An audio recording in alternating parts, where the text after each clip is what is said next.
Hello, English learners. Welcome back to EnglishPod. My name is Marco. And I'm Erica. And today we're bringing you the 8th part of our dramatic, romantic love story, I'm Sorry, I Love You. That's right. We're coming close to the end of this story, aren't we? Yeah, we're coming close to the end, and we still have a lot of interesting things going on, so I wonder what's going to happen. Well, I can tell you that today's lesson involves this word, which we'll hear in Vocabulary Preview. Vocabulary Preview. So today we're just going to look at this one word, spy. A spy. A spy. Spy. All right, so we probably know famous spies like James Bond. Or Austin Powers. Right. So basically it's a person who is secretly trying to get information. About a government or maybe a business. Right. So that's a spy. Now the verb, to spy. Same thing, right? Mm-hmm. To spy on someone, to spy on a company. Yep. So why are we talking spies and spying here on EnglishPod? Why don't we find out by listening to our dialogue?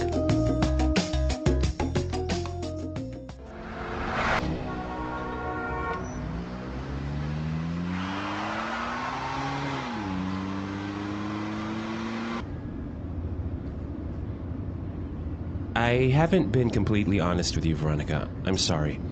I'm not a fireman. I'm not even from the United States. I'm a spy for the Indian government. What? Why didn't you tell me before? What are you doing here? When I was a young boy, I used to play cricket with my father back in my hometown of Hyderabad. It was a peaceful town, and my father was a renowned chemist. One day, he was approached by members of the CIA, claiming that my father had made the discovery of the millennium in his small lab back at the university, where he taught biochemistry. I never saw him again. I vowed to discover the whereabouts of my father, and consequently joined the Indian Intelligence Bureau.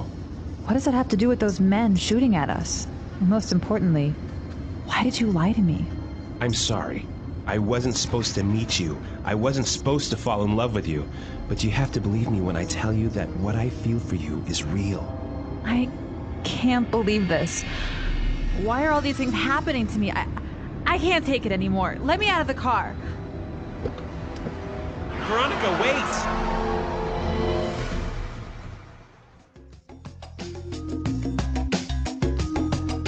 All right, so Steven is not even American. He's an Indian spy. He's not even a firefighter. Well, there you go. See, oh my God. Many surprises on this love story. It gets deeper and deeper. Well, why don't we take a look at some of the vocabulary that was used in this great story in Language Takeaway. Language Takeaway. Well, here we've got a lot of language that you can use when you need to be honest about something. We're going to look at 6 phrases here. Now, the first one, Stephen says he needs to come clean. Come clean. Come clean. Right, so basically he needs to tell the truth. He needs to confess. Confess, right? About something that he maybe wasn't truthful about in the past. Yeah, maybe he had a secret or maybe he lied about something. Yep. So now he's coming clean. Mm-hmm. Very good. So he comes clean and he tells the story about his childhood, and he says his father was a renowned chemist.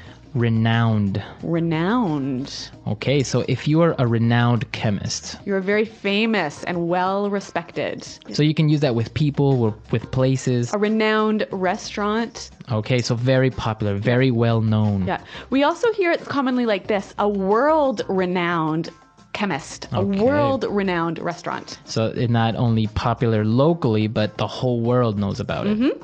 Very good. All right, and so he continues with his story, and he says he was approached by members of the CIA. Approached. To be approached by. Okay, so if I am approached by somebody from the CIA, what does that mean? Well, they come to talk to you about something really important. Okay, so the verb to approach someone can mean get close to. Right, to walk up to them or something like that. Right, but it also carries this meaning of coming to talk to you about something. Something important. Something very important. Yep. So for example, I can say, my boss approached me this morning to talk about an important pay raise. Ooh, lucky you.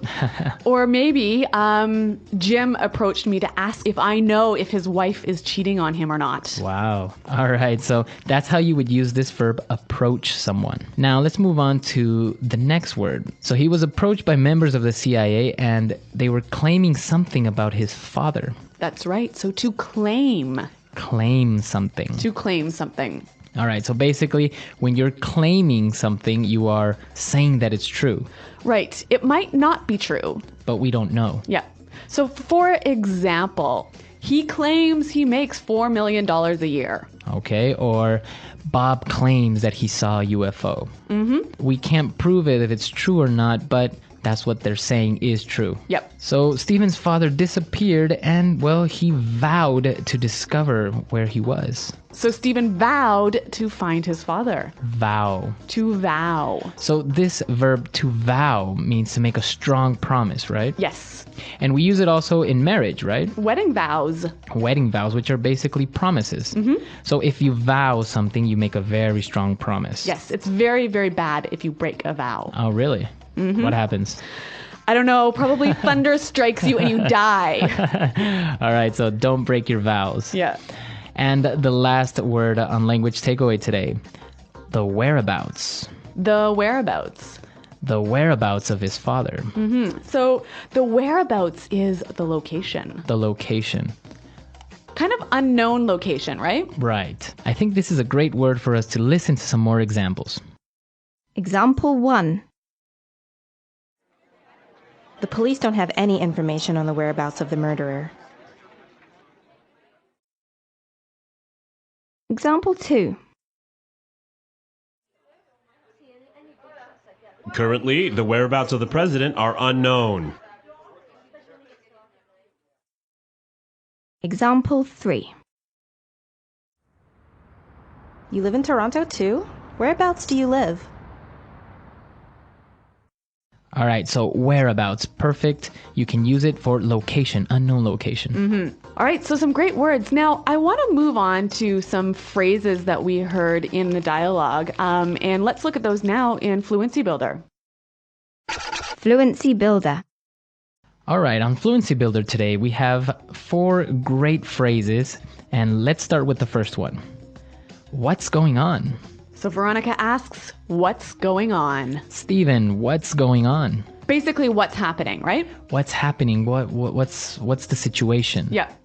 Now, another interesting thing is that among friends, you could use this phrase to say, Hey, how are you? how are you? How's it going, right? Yeah. So you can say, hey, Erica, what's going on? And it all depends on your tone of voice. So when you want to know how that person is, hey, Marco, what's going on?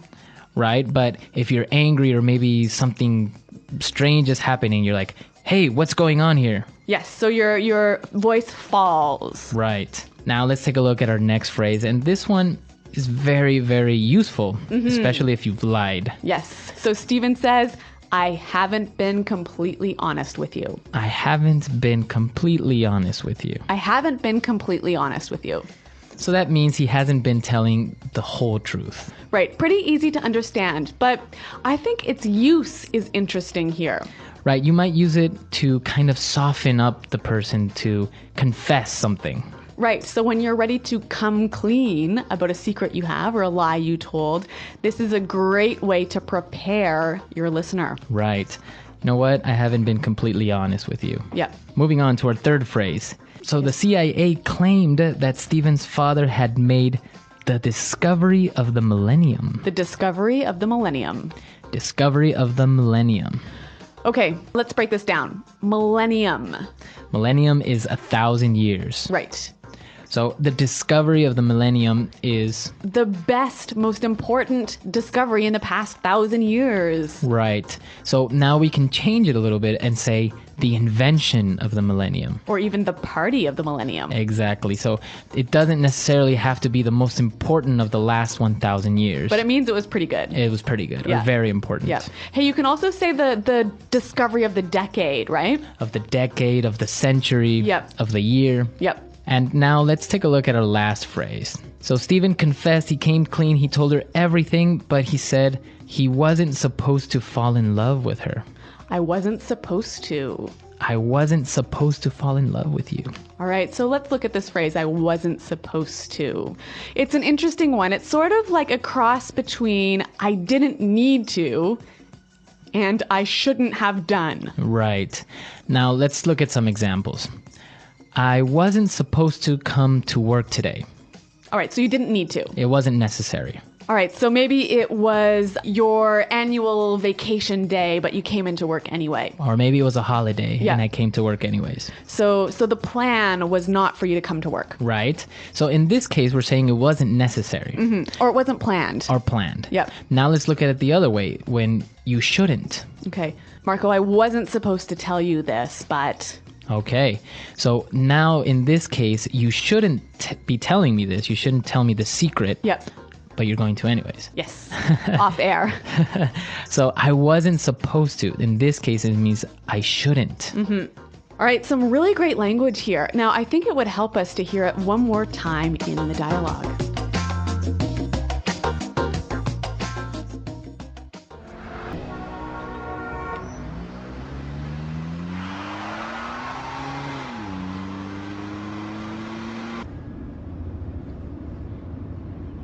I haven't been completely honest with you, Veronica. I'm sorry. I'm not a fireman. I'm not even from the United States. I'm a spy for the Indian government. What? Why didn't you tell me before? What are you doing here? When I was a young boy, I used to play cricket with my father back in my hometown of Hyderabad. It was a peaceful town, and my father was a renowned chemist. One day, he was approached by members of the CIA, claiming that my father had made the discovery of the millennium in his small lab back at the university, where he taught biochemistry. I never saw him again. I vowed to discover the whereabouts of my father, and consequently joined the Indian Intelligence Bureau. What does that have to do with those men shooting at us? And most importantly, why did you lie to me? I'm sorry. I wasn't supposed to meet you. I wasn't supposed to fall in love with you. But you have to believe me when I tell you that what I feel for you is real. I can't believe this. Why are all these things happening to me? I can't take it anymore. Let me out of the car.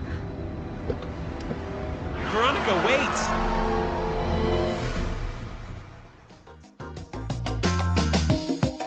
Okay, great. So now we're getting close to the end of this series. So what's going to happen? Maybe Veronica's also a spy. Oh my God, I don't think I can handle that. All right, so we really need your suggestions. We need your ideas. We want to know how you think the series ends or how you would want it to end. Do you want it to be a happy ending? Or a tragedy. Or maybe action-filled ending? All right, well, we've got 2 lessons left in this series, so visit our website at EnglishPod.com and leave your suggestions. All right, guys, we'll see you guys there. And until next time. Goodbye. Bye.